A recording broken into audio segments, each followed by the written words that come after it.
Jacky Hart in the studio, and she is an exclusive brethren, of course, we have spoken to before in Talk Beliefs, and who has appeared in the Reason Cafe.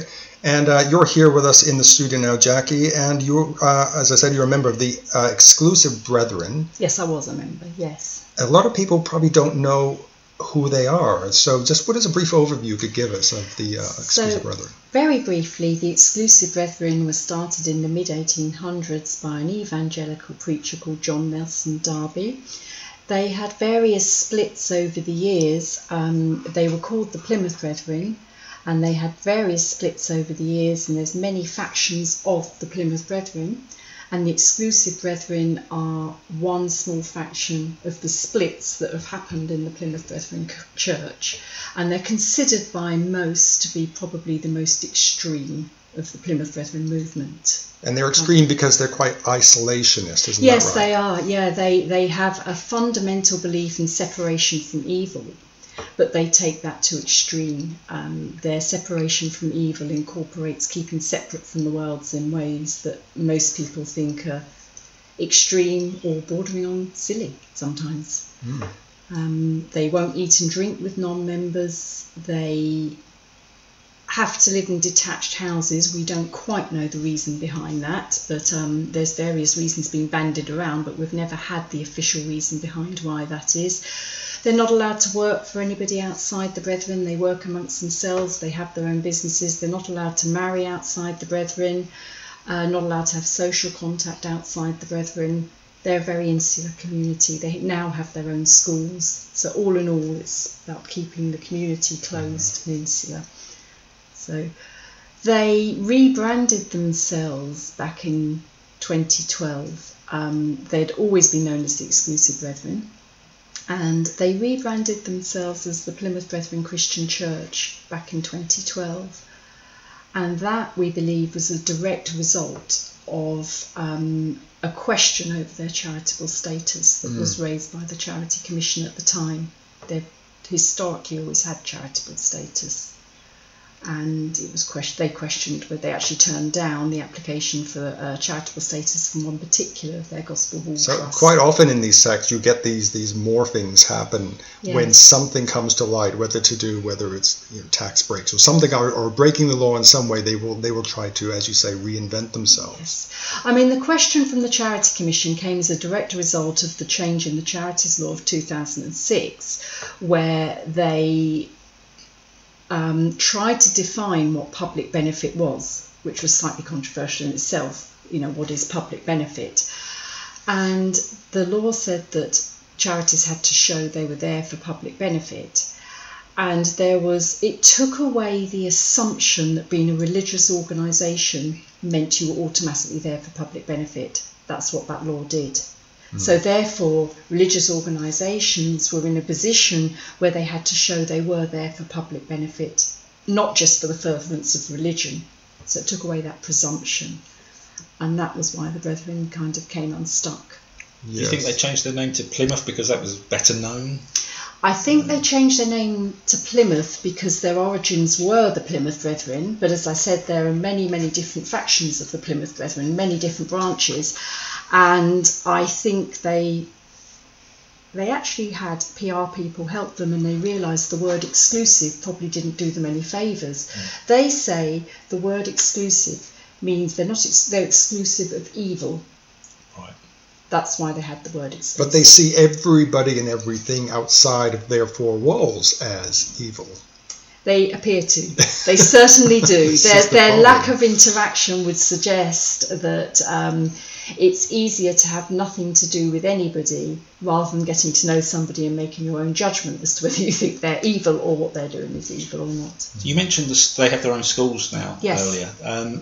Are they working to the British curriculum, or what type of schooling are these people getting? These focus schools, is that what they're called? Focus schools, they're called. They're registered with the Department of Education as independent schools with a special religious character. So they're independent schools. They follow the national curriculum.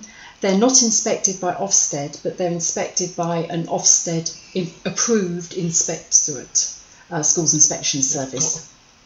that inspectorate's got a pretty poor record from my understanding of other religious organisations. There were two independent inspectorates. I can't remember the name of the other one, and it wasn't the one that came unstuck. It was actually a separate one. Okay, that's good. So I think there were three actually. I think there are now two, because one of them actually closed down, didn't they? Because their inspectorate to court schools they found had a bias that they were giving passes to schools that wouldn't pass an Ofsted. Yeah, exactly. So their schools are inspected and the reports are very good. I have no way of knowing if there's a bias or not, but I know what I read in the reports does not reflect the true picture, not of what goes on in the schools, and I don't mean educationally, because I believe the teachers educationally will always try and do their best. And I say that because all the teachers in their own schools will be non-brethren. Right. Because brethren not being allowed to go to university, they have no teachers amongst themselves. So they have to employ non-brethren. So I can't believe that an independent teacher would do anything but their best. But where I have an issue with the schools, and what is slightly fudged over, is the insular environment those kids are in. Yeah. So if I use an example, they will say that one report I read very recently, actually a week ago, said the school interacts with other schools nationally and worldwide. It only interacts with other focus schools nationally and worldwide. Right, yeah. It's all in the wording, isn't it? It's in the wording. Yeah. I think we see similar things with other faith schools like the Hasidic Jews and people like that.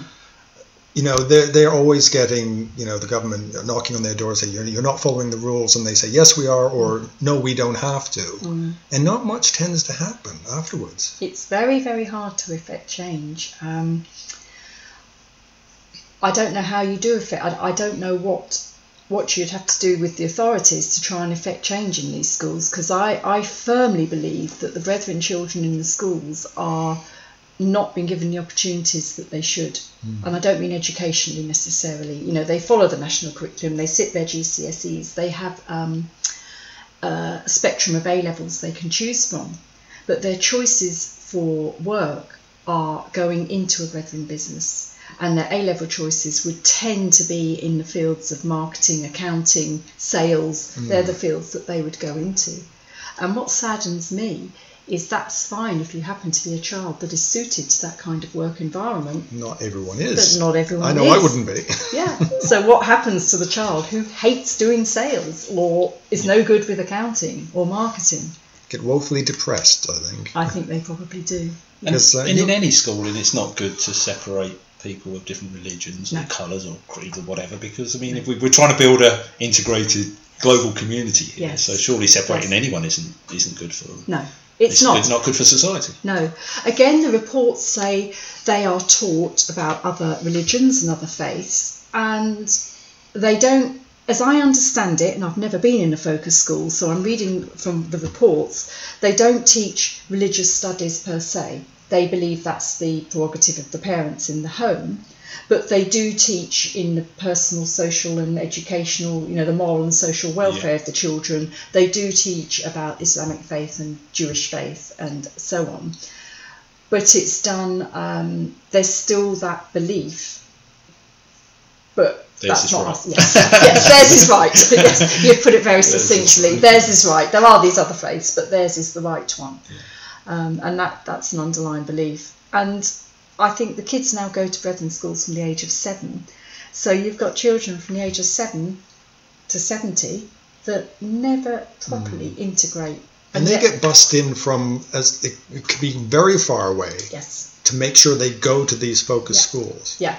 The focus schools play that up to the inspectorates as a very good thing. They play it up as a community thing. So the mothers help bus the children in. Some of them could have, I don't know the geographic locations of them all, although there is a map of them, but some of them could have an hour's journey. So they meet at one of their meeting halls. Somebody within the Brethren will drive them. There's strict rules on the bus. Each child has their own seat, and they play that up as it's a very good thing. It's a community thing. The Brethren help. Our kids all love it. But it's also a control thing, in my opinion. Absolutely. And what happens, though, if somebody decides, I need to get out of this. Perhaps they get hold of a mobile phone. Perhaps they get hold of the internet. I think neither of which they're really supposed to go near. Yes. If they're lucky, they will find a certain website, which is called Wikipedia.com. Yes. And you've had an involvement with this. Yeah. And people have got in contact with you through this website. Could you explain the process and what's happened with you? Well, Wikipedia is a website run by ex-brethren mostly, and they have a sort of emergency button on there where if somebody is desperate, they can press that button and it will trigger an email response. And that email response can be followed up on or not followed up on. But interestingly, since we last spoke, the contact I've had from people which hasn't been that many, has actually come through the interviews I've done and your channel. Oh, good. So, glad to have helped, definitely. Yeah. No, I'm serious. I have had 2 people contact me simply because they have got a phone device and they've gone internet surfing and they've Googled Exclusive Brethren or whatever they've done. And it's thrown up the Talk Beliefs channel. And I had one young lad who was only 19 who I don't know which interview he watched, but watched the whole one and went to great lengths to contact me. Wow, that's really heartening to hear. Yeah, actually. It was heartening for me actually because it made me think, well, it is doing worthwhile. He's now left. We got him out, and he's doing all right. Yeah. So is in Australia. Yeah. Do the brethren themselves look at like Wikipedia.com and try to, I don't know, put a blockage on it? Yes. That I know of, there have been 1 or 2 attempts to cyber attack Wikipedia. They've been unsuccessful.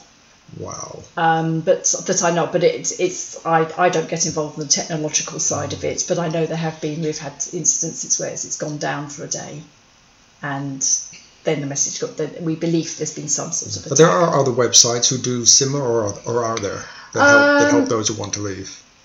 Some ex-brethren members run a blog. So there's certainly Facebook pages. Yes, Facebook pages is a big one. I mean, a lot of members go on Facebook, and there's several ex-brethren member. One of the ex-brethren Facebook pages is public. Quite a few are private or secret, but the public one is quite a good communication tool. We know that is monitored by the brethren, so it's a good way of getting a message across if you want to. We don't know who in the brethren is monitoring it. Do you think somebody who is in a similar sect like the Jehovah's Witnesses would get something out of these forums and these Facebook pages because of the similarities? Yes, I think so because I think the underlying difficulty of leaving something you were brought up with and have believed in all your life doesn't change, whether it's Brethren, Jehovah's Witnesses, or any group that you're finding too extreme for what you want. And a lot of the thinking patterns will be exactly the same. Yes. The fear will be the same. Yeah. And the fear of the loss of family, and in cases, the family finance, because you may lose your job and your home. Is there a common denominator, you think, in these similar sects? Is it fear? Fear, finance, and family. We always say it's the 3 Fs. And I don't know whether a ex-JW would agree with me or somebody else. It's the 3 Fs that keep you there when other people are saying, why don't you just get out? But it's good that we live in a time, I mean, I know the internet and Facebook and that gets a bad rap, and rightly so a lot of times, but I think it's a tool if it's used well. Exactly. There's people connecting from around the world who wouldn't have found anyone in their local town to speak to. Yes. So quite a valuable resource. Definitely. And what it's done for ex-members of the Brethren, once you leave, it's very hard to get in touch with other ex-members. You don't know where they are. You don't know what's happened to them. Now, all you do is go on Facebook. And when I first went on Facebook, 9-10 years ago now, there were people there that I knew them, but I didn't even know they'd left. Yeah. I grew up with them, and I didn't even know they'd left. It was like, wow. So I think if used wisely, it's a fantastic tool. And I think it's probably one of the biggest threats to these groups, certainly to the Brethren. And how are these people seen, those who have left? I mean, would you call them an apostate? The Brethren will call them an opposer. That's their word. Ah. They're an opposer. You don't have to do an awful lot to be an opposer. You just have to speak. What does that remind me of, Neil? It's Scientology, I think, isn't it? What do they call it? What phrase they call it? I thought they were an SP. An SP, something like apostate. Suppressive person. That's right, suppressive. Yeah, person. that's what it. Yeah, that's the Brethren have an opposer. An opposer is anyone that speaks out. Yeah. And interestingly, I've had cited to me that because I've spoken out, I'm an opposer, but I don't know if they actually know what I've said. It's just because they know that I've spoken out publicly. Yeah, they haven't actually sat and listened to what I've said and whether I've said anything derogatory about the Brethren and unfair and unkind, because I don't think I have. But what I've said has been factual about what's happened in my life and what's happening now with trying to help people and support people that have left. That's factual stuff. Yeah, because I guess just naturally the last thing they want is actually people who've left to be heard, because, like you said, they want them to just disappear off and keep their club going. That's right. Yes, they want them to keep quiet. It's as simple as that. They want to keep quiet. Somebody else who has written a book about the Brethren described it of there is this big ethos of if you leave, okay, but don't spill the beans. And I thought that was actually a good way of putting it. Just go quietly. There's quite a few books coming out. Rebecca Stott has just released. Yes, Herbert said that actually. Yeah. And I know Jan Yalelit, who I just interviewed this morning, she said in her current book, which is Escaping Utopia, there is a section on the EBs. Yes. And I think it deals with that very thing. Yes, there's another one coming out as well about the EBs written by an ex-EB called Cult Escape. Should be out shortly. So there's a lot of literature coming out. I know of 2 other people that are currently writing ex-EBs. So all of that. Well, there's a current series of A&E that Janja is involved with, and she's done, I think, 2 ex-JW episodes, and one about the Children of God. Yes. And I wouldn't be surprised if an Exclusive Brethren episode is coming up, because it's a series. I didn't think to ask her. Right. But that was on this week, wasn't it? Yes. Yeah. Somebody told me about that. Neil, didn't you have an encounter with an Exclusive Brethren in our High Street a few years ago? Yeah, there's some.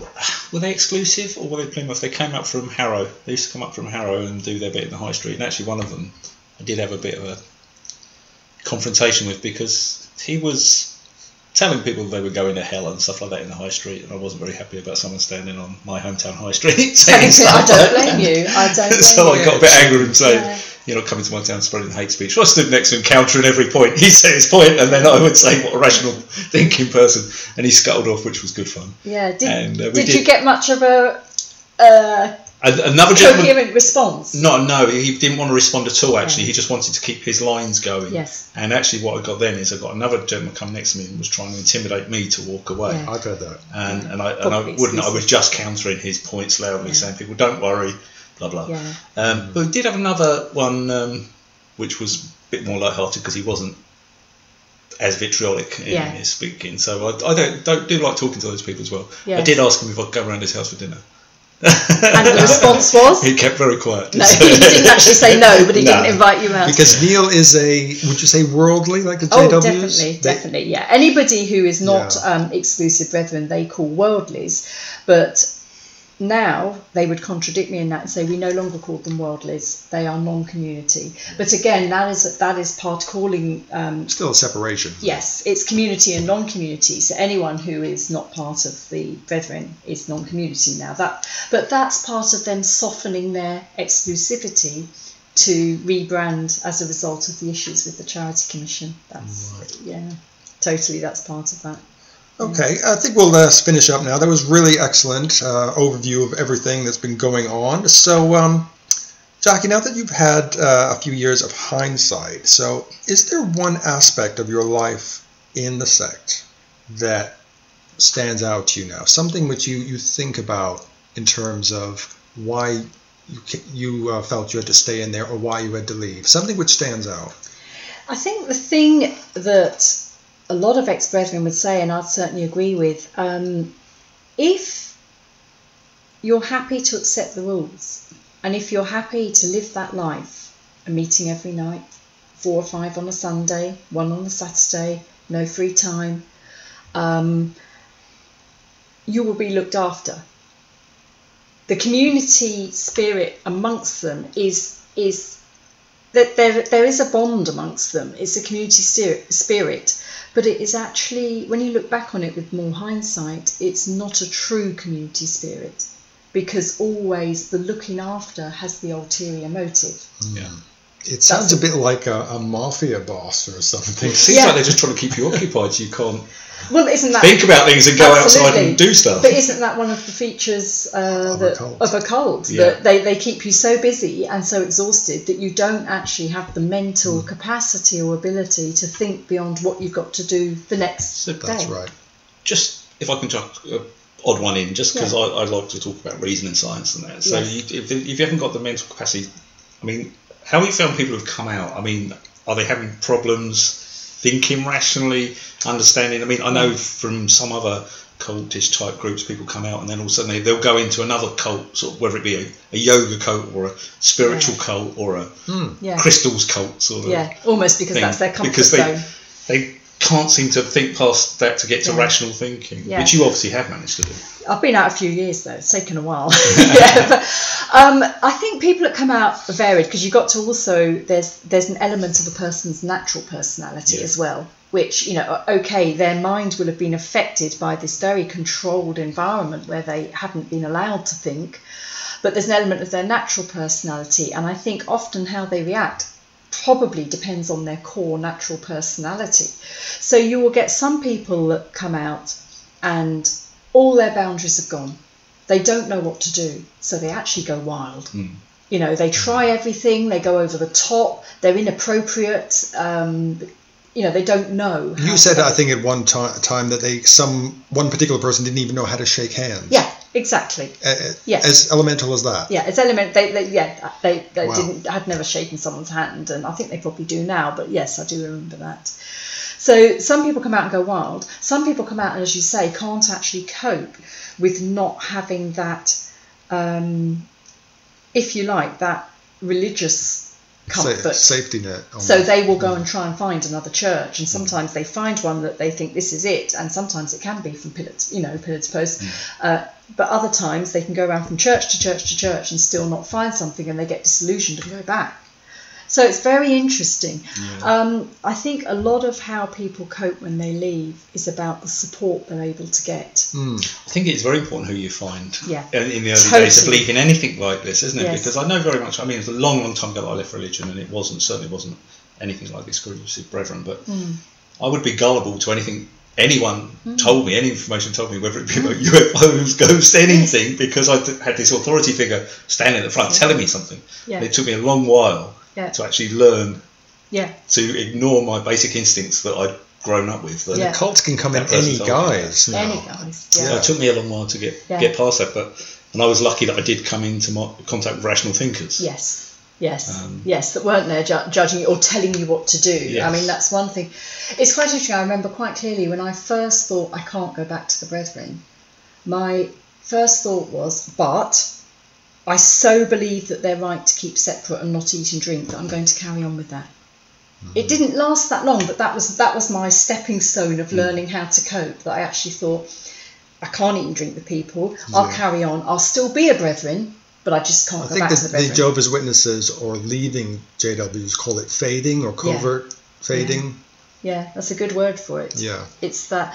They go to the meetings, but not as many. Yeah, that's right. And then eventually they stop going to them. And they hope that no one will notice that they're not going. Yes, And it is a gradual transition, and I think the speed at which that takes is different for everybody. And if you're trying to support somebody that leaves, I think the worst thing you can do is speed them up or slow them down. It's got to be at their pace. Yeah. So you find yourself saying a lot, would you like to do this? But are you comfortable with that? And you can tell from their face whether they think, no, I'm not ready to do that, or yes, I'd like to. And you just go at their difficult pace. Skill as well, obviously, isn't it? To you get it wrong sometimes. Sit back and try to pay attention. Certainly, I want to, yes, this is what you should do, blah, blah, blah. And then you're like, oh, the person looks a bit scared now, maybe I've said too much. Sort of thing. And it's sometimes not even what they do, it's what you might say, as you say, because if somebody has left the Brethren and they think the current man of God that they have is wonderful, if you within 5 minutes of meeting them are saying that that's a load of rubbish, you're going to lose them, because they're not ready to hear that. You've got to wait. And it's the same with a lot of things, you know, it's things they believe in, you've kind of got to wait until they rationalise it. And I guess if they never reach a point of being fully rational, scientific thinking people, if they're out of the cult and in a less harmful religion, would you consider that a positive step? Yes, I would. I mean, the biggest thing I have an issue with the Brethren over, you might argue their beliefs are quirky, or the way they practice their beliefs. They claim a mainstream Christian, but they perhaps practice them to, their core beliefs they would argue are mainstream Christian, but the way in which they practice them. But the biggest problem I have with them is what happens to families when somebody leaves. Yeah. And that's the big thing. And they will always try and justify that by saying it's nothing to do with the Brethren, it's a family decision. The Brethren don't divide families up, sin divides families up. Everything but at the end of the day, if a member of the family leaves, the family dynamic, and it doesn't matter whether the family have fallen out or not. Yeah. The family dynamic. They are using the family as a weapon against them, which is just what J-Dubs and Scientology and other groups do. And it's one of the basic signs of a cult, isn't it? If it tries to separate you from your family. Yes. Yes, for instance, the Catholic Church doesn't per se do that. No. So no, you wouldn't call them a cult. No, I mean, somebody that we're currently sort of helping leave, they're nearly there, was actually told that the family relationship cannot be the same with its immediate family. So you know it still happens. And that he was told that by his parents. Wow. So you know it still happens. And that's 4 or 5 weeks ago. Maybe a bit more, a month or so ago. So with the people that are still in it, they don't want people to leave. And probably the reason they don't want people to leave is not, well, they'll say it's because they want to save their soul, but it's actually because they know if that person, that son, that daughter, that husband, that wife, that mother, that father leaves, they can't have anything to do with them. And they don't want that. No, it makes it incredibly difficult, doesn't it? Yeah, and that's the big problem I have with them. Okay, so Jacky, you said that if anyone is in Exclusive Brethren and wants to leave, they can go via Wikipedia. Yeah. But I'm not going to end on that. I want to ask you, if somebody's listening to this and are in any kind of a destructive, suffocating cult similar to the EBs or in the EBs, what sort of advice would you give them right now before they even do anything? What sort of place should they try to get to mentally, if you see what I mean? Yeah, that's quite a hard one, because to answer, my instinctive reaction would be to say is reach out to somebody you know that has already left the group that you're in. Right. Because they, whether it's JW, Mormons, EBs, or whatever group it is, they will have the best understanding. But equally, there's a huge fear of doing that. It's quite a hard one, because if somebody is in, for example, the Brethren, and they are very unhappy, they're likely to feel very unsettled mentally as well. And some people go along like that for years. They can't just say to their friend in the group, I'm not feeling sure about this. I'm not too convinced by the leader. How about you? No. Because what if they get, dobbed in? Yeah, they can't say that. If they say that, they would be in trouble. And you can even have that between a husband and a wife. You could have a husband who is really got questions in their head and they can't even tell their wife.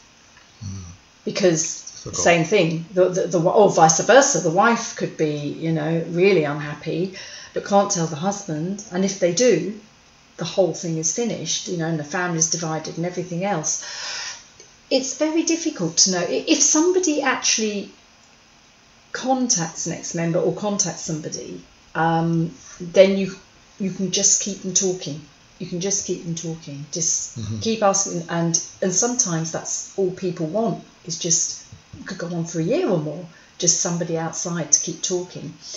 But if they're in there and don't know how to contact anybody, Because the girl who stayed with you, yes. you spoke online for quite a long time first? Not was that right? long, actually. Not that long. It was a month or so. And then she was so adamant she wanted to get out pretty quickly that it was a case of, well, if you're sure, we'll plan a way of getting you out. But she had to be certain of you as a outsider that she was... She put 100% trust in us. I mean, she didn't. She knew we were ex-members of the Brethren. She did not know anything else about us. My husband and myself are both ex-members, and she did not know anything else about us apart from that.